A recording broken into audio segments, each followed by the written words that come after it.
So today I got a little interactive video. Uh, Interactive, okay. I'm gonna tell four true mysterious cases and one fake one.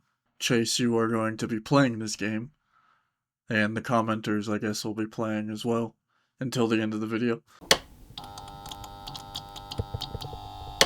Yep, four truths and a lie, motherfuckers. And let me just address the elephant in the room real quick. I did not use ChatGPT for the fake one. Damn. I used DeepSeek, which is superior. Deep Seek, okay. Oh, throwing shade. Alright, alright. Damn. Okay. So we'll see if it convinces you. I think it might. I think you're probably going to have heard of a few of these cases, Chase. So obviously those Okay. ones won't be. You'll know those ones aren't the lie. But I think at least a few of these you won't have heard of. So let's see if you Interesting. can. Alright, well, I look forward to it. Let's see if you can outsmart me and DeepSeek. Case number one: the lead masks case. In August 1966, a young boy flying a kite on a hill in Brazil stumbled upon two dead bodies lying side by side in the grass. When police arrived, they found Manuel Pereira and Miguel Jose Viana, both electronics technicians from the nearby town, deceased. What immediately baffled investigators was the bizarre and ritualistic nature of the scene. The two men were dressed identically in formal suits, waterproof raincoats, and most strikingly, they each wore homemade lead masks that covered only their eyes, like thick welding goggles without the straps, so just Hmm. placed on them. These masks appeared to be carefully cut and handcrafted. There were no signs of violence or a struggle. Next to the bodies, police found some very peculiar items: an empty water bottle, two towels, which led some people to speculate they were preparing to lie down, and a notebook containing cryptic handwritten instructions in Portuguese. The note read, 1630, be at the agreed place. 1830, ingest capsules. After effect, protect metals, await signal mask. This led to the immediate suspicion that the men had taken some kind of drug, expecting a mind altering or spiritualistic experience, possibly involving radiation or light, hence the lead masks. But toxicology reports came back inconclusive, largely because the bodies were so badly decomposed by the time they were found. As investigators retraced their steps, they found that the two men had left town 2 days earlier, telling their families they were going to buy materials for work, but instead they took a bus across the state, bought waterproof coats and a bottle of water from a bar. And the bartender later said that Miguel appeared nervous and kept checking his watch. They were last seen headed towards the hills on foot at dusk. Some believed they had been involved in a spiritualist cult and had tried to contact extraterrestrials through some kind of ritual, especially since friends and families confirmed that the men were deeply interested in alchemy, esotericism, and scientific spiritualism. Others thought they had been duped by a con artist who promised some kind of revelation. One theory even suggests that they were attempting to shield their eyes from radiation during a supposed otherworldly extraterrestrial encounter. The phrase, quote, protect metals in the note further confused investigators. Was it a mistranslation or a reference to shielding themselves, protecting valuables? We don't know. The case quickly became a media sensation in Brazil, dubbed O Caso das Massacres de Chumbo, the lead masks case. But despite national attention, no additional evidence emerged. The men's families were left devastated and bewildered, and to this day, the lead masks case remains one of the most bizarre unsolved deaths in modern history. So, initially, uh, I feel like a lot of strange things can be summed up to people are horny and they do real fucking weird things. Ooh. However, when you started talking about lead masks, I mean, that could still be seen as some type of kink. Who knows? Give yourself cancer a few years down the line. Maybe it's there. But with that, ingesting capsules, 100% some type of cult or ritualistic thing. They were trying to go for some type of spiritual, I don't necessarily want to say awakening, but I feel like they knew that they were killing themselves. and they just thought that that was going to be their ticket into the afterlife. Because, I mean, to me, all the signs are there. You're going up on a high hill to try and be closer to the stars. You're taking what I assume is probably a cyanide capsule, and then you have a lead mask on your face. And people know lead is typically used to be able to block certain signals, like stopping X-rays and stuff like that. So maybe they had some type of reason or justification as far as keeping the mask on. I don't know. Yo, Maybe retaining consciousness as their body left or something. It seems weird. However, definitely, I do think they got brainwashed by a cult. That is, I feel like that's pretty cut and dry there. yeah, I mean, it's definitely mysterious. Um, I don't know. This one is often cited for like alien stuff, or they were like spies or something. Some of the theories, but yeah, it's weird. There's not much information about it. It's pretty much it. A couple of guys found dead with lead masks and cryptic writing. That's pretty much it. Next case is the silent twins, June and Jennifer Gibbons. June and Jennifer Gibbons were born in 1963 in Barbados, but moved with their family to Wales as infants. From an early age, the twins were inseparable and unnervingly silent. They spoke to each other in a private language, a fast paced, mirrored dialect of English that no one else could understand. Though they spoke occasionally to their younger sister, they were almost completely mute with everyone else, including their parents. They were often bullied for their speech and behavior, which led them to withdraw even further into their own isolated world. Over time, their parents and teachers became concerned, but no clear explanation emerged. By adolescence, June and Jennifer were communicating exclusively with each other. They would mirror each other's actions, walking in sync, sitting in perfect unison, even eating at the same pace. If one twin tried to express herself individually, the other would resist or become agitated. They spent nearly all of their life together in their shared bedroom, creating an entire universe of fiction. They wrote elaborate novels, short stories, and diaries, often involving dark themes like crime, violence, and sexual obsession. Some of their writing was published through small presses, and both were talented. Despite their creativity, their isolation became more intense. A therapist once suggested separating them to force them to develop as individuals, but the experiment backfired. Both became catatonic and deeply depressed when apart, and their mental health deteriorated further. In their late teens, the twins began engaging in acts of vandalism, arson, and petty theft, seemingly as a form of rebellion or seeking experience beyond their insular world. Eventually, they were caught and charged with multiple crimes. In 1982, they were committed to Broadmoor Hospital, a high security psychiatric facility in England, under indefinite detention. There, they spent over 11 years, far longer than many violent offenders. While inside, they continued to isolate from others and even refused to speak with medical staff or psychiatrists, though they continued to write prolifically in their diaries. The most disturbing aspect of their story emerged during their time at Broadmoor. Journalists and therapists began to suspect that Jennifer had some kind of psychological or emotional dominance over June, and that their intense bond had become not just isolating but destructive. The writer Marjorie Wallace, who befriended them during this time, later revealed that the twins had developed a chilling pact that one of them had to die so the other could be free. In interviews, they reportedly said things like, "We've decided, one of us has to die. We both cannot live, we are one." In 1993, after over a decade of confinement, the twins were approved for transfer to a low-security facility. During the car ride to their new hospital, Jennifer suddenly collapsed. She was rushed to a hospital, but pronounced dead due to acute myocarditis, a sudden inflammation of the heart, so her heart just stopped. There were no signs of trauma, poison, or drugs. Her death remains medically unexplained. What made it stranger was June's behavior. She did not seem shocked or distraught. In fact, she soon began speaking more openly, almost as if she had been released from a kind of spiritual or psychological prison. She later told Marjorie Wallace, "I'm free at last, liberated, and at last Jennifer has given up her life for me." After Jennifer's death, June went on to live a quiet life. She was eventually released from psychiatric care and reportedly lives in the UK. Though she still lives with mental health challenges, she has never returned to the intense silence of her youth. This one's just strange, right? This one definitely started to feel like some deep seek Oh, type of yeah. uh, type of You think nonsense. you caught on to the superior Chinese AI? You think you caught Superior. on? That is, yeah. I would have to see the script to see how many EM dashes are in there. However, Okay, side note, I love M dashes, dude. You I do cannot too. take M dashes from me. I know AI loves them too, but yeah.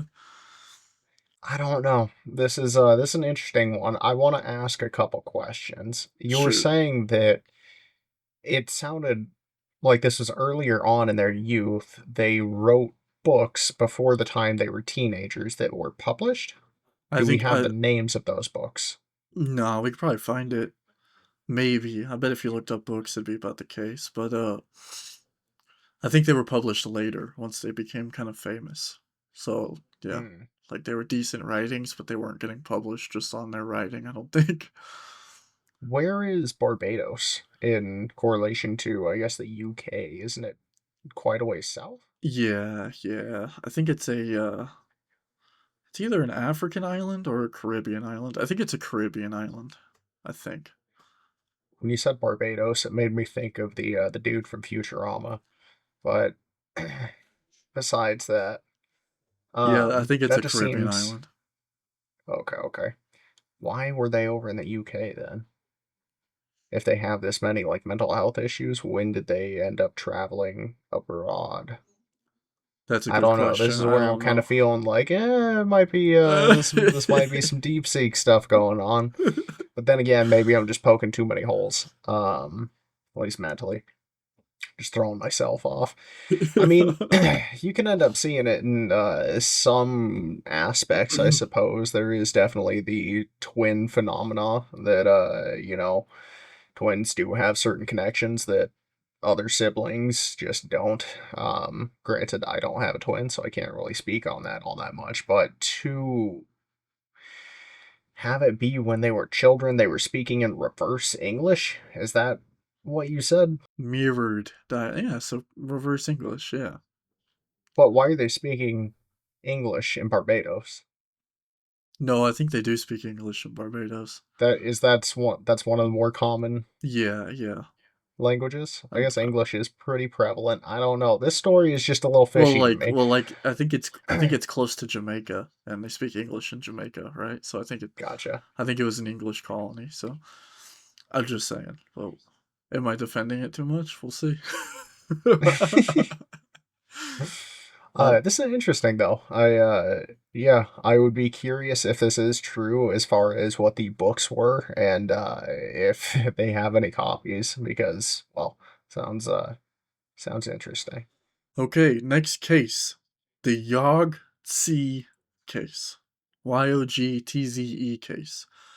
Gunther Stahl was. Okay. I thought the last one was AI. Holy shit. All right. Gunther Stahl was a 39-year-old food engineer living in a small town in Germany. He had been unemployed for a while and was known to exhibit paranoid behavior, frequently telling his wife that they were watching or following him, though she believed these were simply delusions.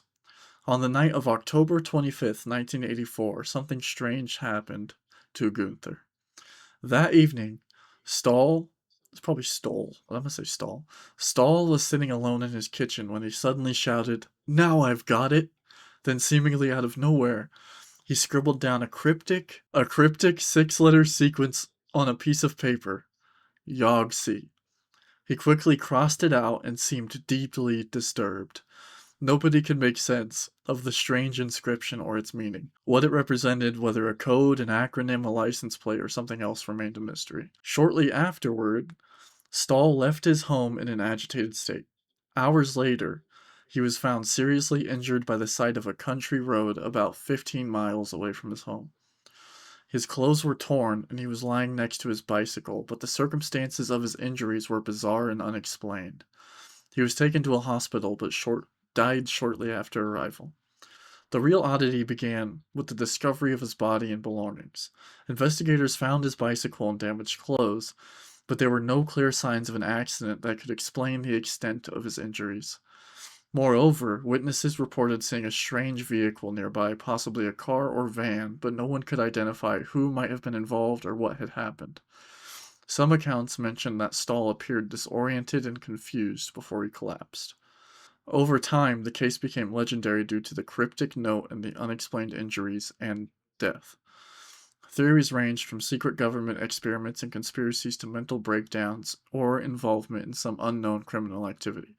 However, no conclusive evidence ever emerged to clarify the meaning of Yogg-See or the exact circumstances of Stahl's demise.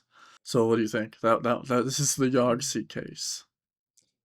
Um, it sounds like he was a schizophrenic man who thought that he came up with a new version of Yahtzee. But Yogg-See. exactly, he was like, "Oh, I got it now. I'm gonna be rich." What the fuck is a food engineer in the 1980s? Is That's what a, I that's want to know. a You said he's unemployed, but it sounds about right given his occupation.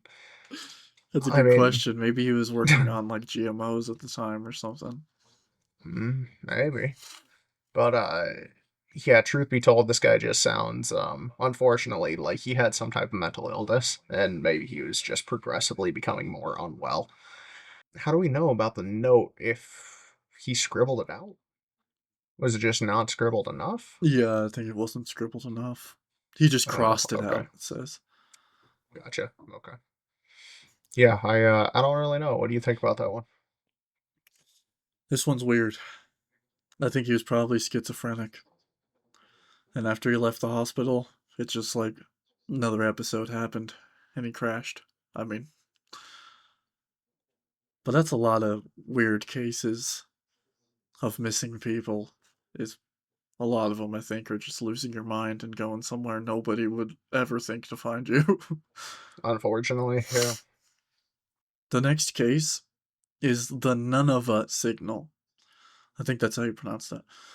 Between late 2001 and early 2002, technicians at a remote weather monitoring station situated in the high Arctic region of Nunavut, northern Canada, began detecting a faint and unusual radio signal.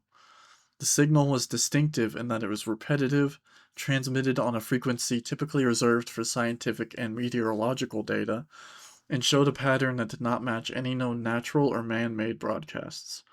Initially dismissed as interference from nearby satellites or atmospheric disturbances, the persistent nature of the signal soon attracted the attention of Canadian intelligence.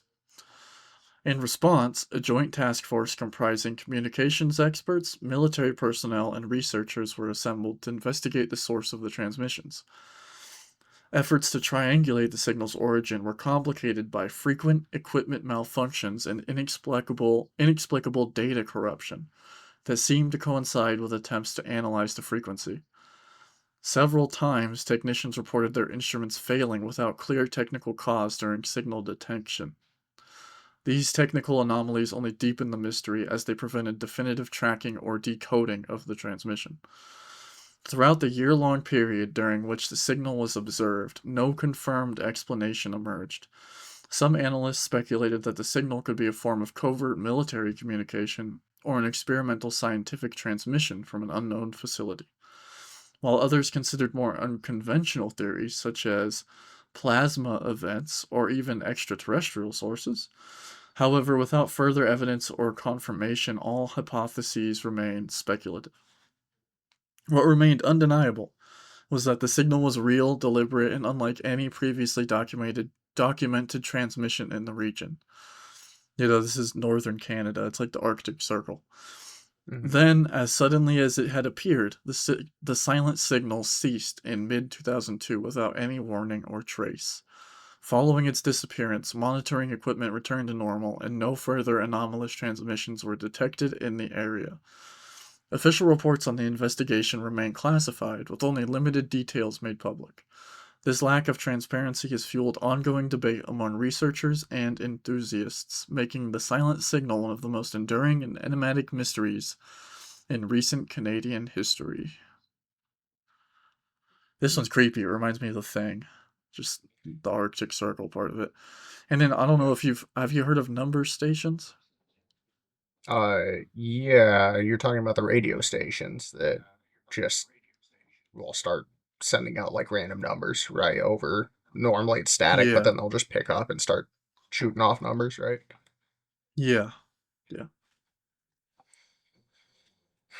Also, an interesting thing, I don't know if this was the line that this station was broadcasted on, but I know internationally people have agreed that the hydrogen line of radio signals is not to be used because it's what people use to look for alien signals outside of Earth, the hydrogen line, because they figure that the most common form of radio signal would come from the most common element in the universe, the hydrogen line.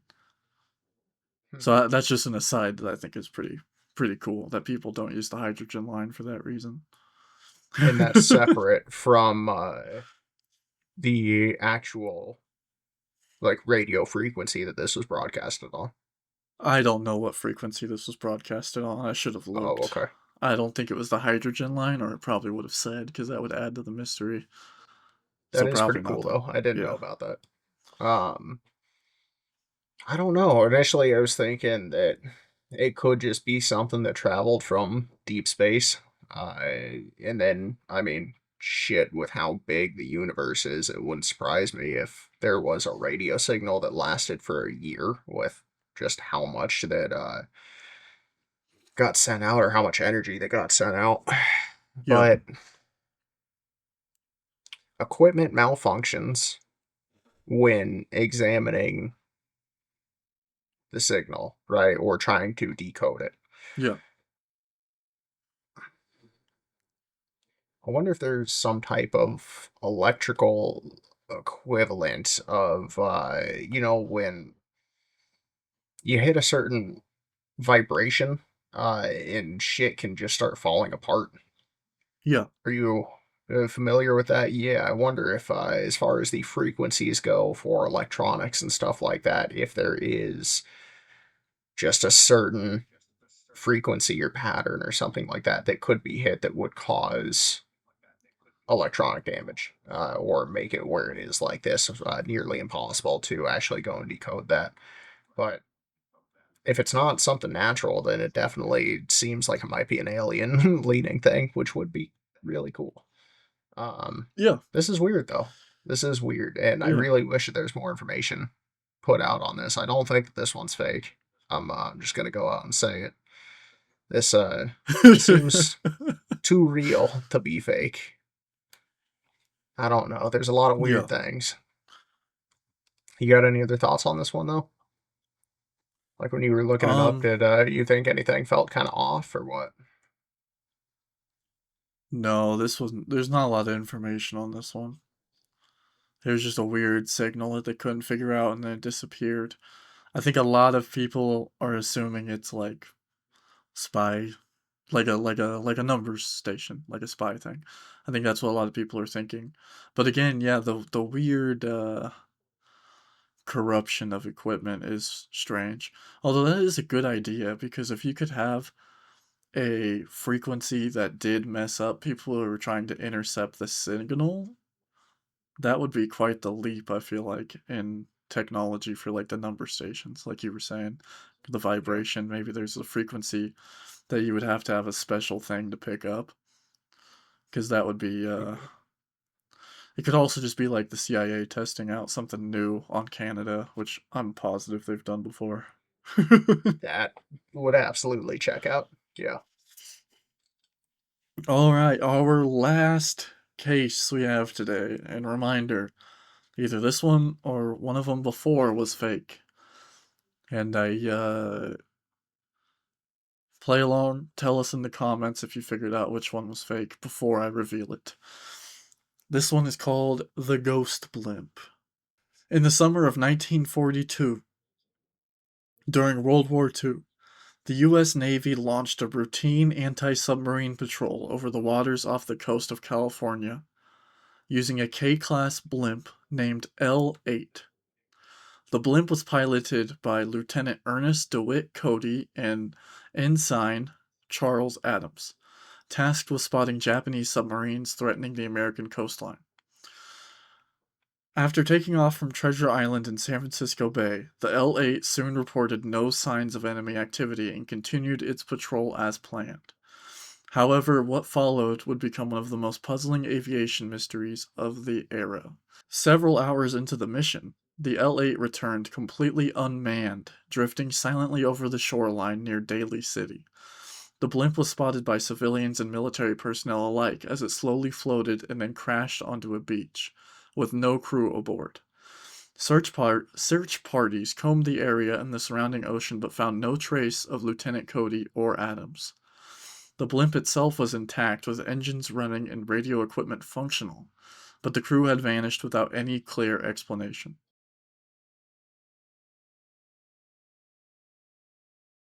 Alright, so now Yogg-See and Silent Twins are real. So now you have Lead Masks, Nunavut, and the Ghost Blimp. One of those three is fake. You got 33.333% chance. No, now I have a 50-50 because we know the first one's real. Oh, you're as right. far as a story. You're right. Fuck.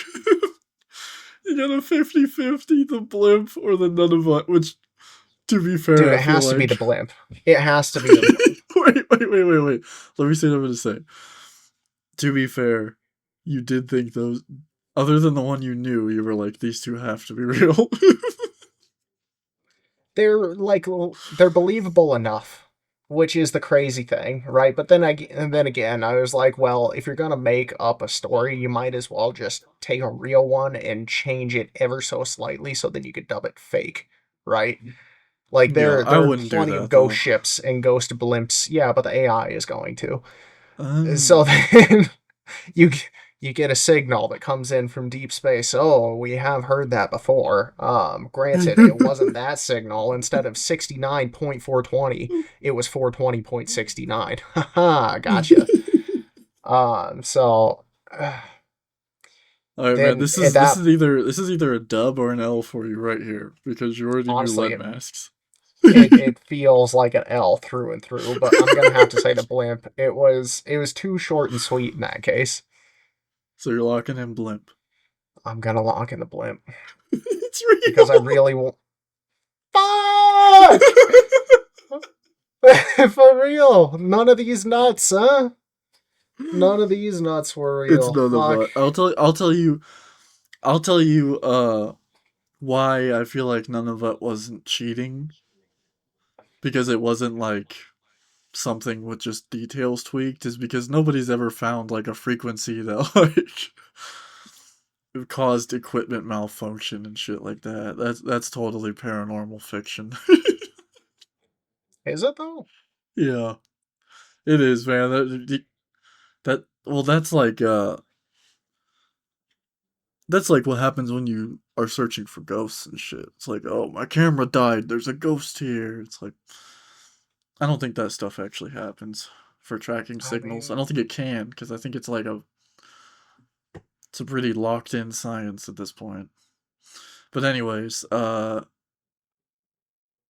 the Nunavut was the fake one. None of these. Was that too hard? Was that too hard? L through and through. Yeah, That, okay. I tried. I mean, I asked DeepSeek like several times for different fake mysteries, and a lot of them were way too obviously fake. Well, because it was like I had to ask it a mystery that if it did exist, no, it's believable that you wouldn't have heard of it, because they were trying to tell me mysteries that were like, if this was real, you would have heard about it. Like, come on now. So like, yeah. I had to find one that would be believable to not have heard of it before. Oh, I think you did good. Honestly, that was fun. Yeah, that was fun. I can do it real quick too, because I'm just summarizing basic stuff and then asking AI to give me a fake one. Damn, dude, I am terrible at guessing these though. I don't know, man. That one was tough. That was tough. I was surprised I found actual mysteries like the Ghost Blimp that I've never heard before, and the Yogg-See case I've never heard before. That was really strange. But then again, I mean, a lot of Yeah. strange things can come from a schizophrenic person. So And I totally fucked you up. I wanted to tell you it was real when I was reading it because I fucked you up by getting the details wrong and making it seem totally fake. it So that totally one's on felt me. like fucking. That was on me. Yeah. That was You know on me, what? dude. I'm taking this L, but it's not going to be a total L, but it's not a W, so I'm going to go a nice O. It's going to be an O. I don't It's even an know what that O. means. Optional. Who the fuck knows, It's dude? just a fat O. Damn. Well, Tell us in the comments if you got it right. I'll get so good at this, we can do 4 lies and a truth. And I'll be able to fucking pinpoint it, Oh dude. shit, that's bold. That is After bold. going. After literally guessing the last one. Oh. Oh, That's fuck. I knew I would get you on it, man, because we always talk about CIA shenanigans, and I knew if I brought it up, you would be like, "Oh, that has to be real." It could be possible. I don't know, man. I really, and granted, to be fair, totally talking out of my ass here, but I could have swore there's something in structural engineering where you have to actually be mindful of the vibrations of equipment and like mounting equipment and shit like that. Because then you have the issues of like vibrational wear and tear, bolts and shit coming undone. So I was Yeah, like, it's not a vibration is a frequency of sorts. I was like, I feel like it's not too far of a stretch yeah. that it might be interfering with something. But then again, maybe that's just copium. I don't know. No, I think So, you're right. I totally see why you thought it was real. and then you were Uh, immediately like, dude, that's some science fiction bullshit, dude. You fucking nerd. You're like, yeah, only idiots fall for this, man. I meant it was like a trope, I not that know what you it's meant. Don't worry. Don't okay. worry. Okay. Thank you for watching. I tricked this guy. I probably tricked all of you too. Do not lie in the comments. If you say you got it right, uh, congratulations. You're probably a liar. This was a tough one. This And was a tough one. It was fun though. we will But see if you guys you. like this, let us know. Yeah, we'll see you next week.